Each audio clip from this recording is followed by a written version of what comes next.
How much could we alter the equation in KISS? That was the question the Aerosmith camp raised when the idea of a co-headlining tour was floated. Doc was sure he knew. Gene and I were sure too. Under other circumstances, both Ace and Peter would have been out for the 2003 tour, but for whatever reason, the Aerosmith camp wanted at least 3 original members involved. By this point, Ace had already made it clear he was done, which left Peter as the 3rd member. Ugh. There were contracts to be signed by Peter, Gene, Tommy, and me. Of course, the 4 of us discussed it, and the members of the band were spelled out. After the Jamaica gig, it was a given that Tommy would wind up in the band. It was a logical progression, so much so that we never even spoke about it. After Jamaica, we knew we didn't need to audition for a new guitar player. Tommy was the answer. Tommy had been a great tour manager, not because he was destined to be a great tour manager, but because he gave himself totally to anything he did. And when he officially joined the band as the new lead guitarist, it wasn't that we took our tour manager and dressed him up in a spaceman outfit. Tommy wasn't a doppelganger or a substitute.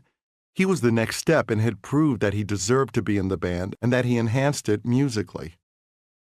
As we started out on our co-headlining tour with Aerosmith, however, I have to say that Tommy and Peter didn't feel like the secret formula to me. It still felt transitional. It felt like the wound was only partly healed. Certainly we had somebody who wanted to be there, who knew the songs, who could play them consistently night after night.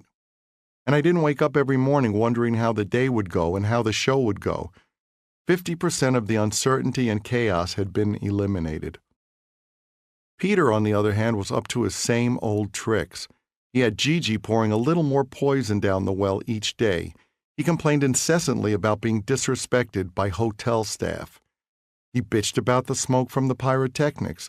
The hotel guidebook was back too, along with complaints that his room was too dark or it was too far down the hall, the shows were too long, his hands hurt, on and on. But the response from audiences was encouraging.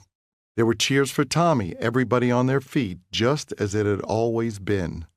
If it sounded like KISS, looked like KISS, and commanded like KISS, it was KISS. Meanwhile, Peter had his attorney trying to negotiate a contract extension during the tour. His demands, as usual, were absurd. I think they figured we would cave because Ace wasn't around anymore. Who knows what they were thinking? I knew by then that KISS was bigger than any of the individuals. And I do not mean except me. I have a high regard for what I do, but I don't fool myself by thinking I'm the only one who can do it. Strangely, the longer the negotiating went on, the more Peter and his attorney seemed to think they had us over a barrel. We went along with it.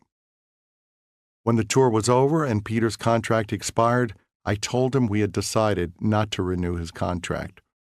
You're not happy. You say the shows are too long. Your hands hurt. You want to play other kinds of music. We want to continue.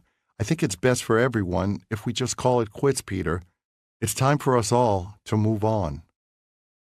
I didn't have much to say beyond that. It wasn't that we were just going to become a different KISS or a new KISS. We were going to become a better KISS.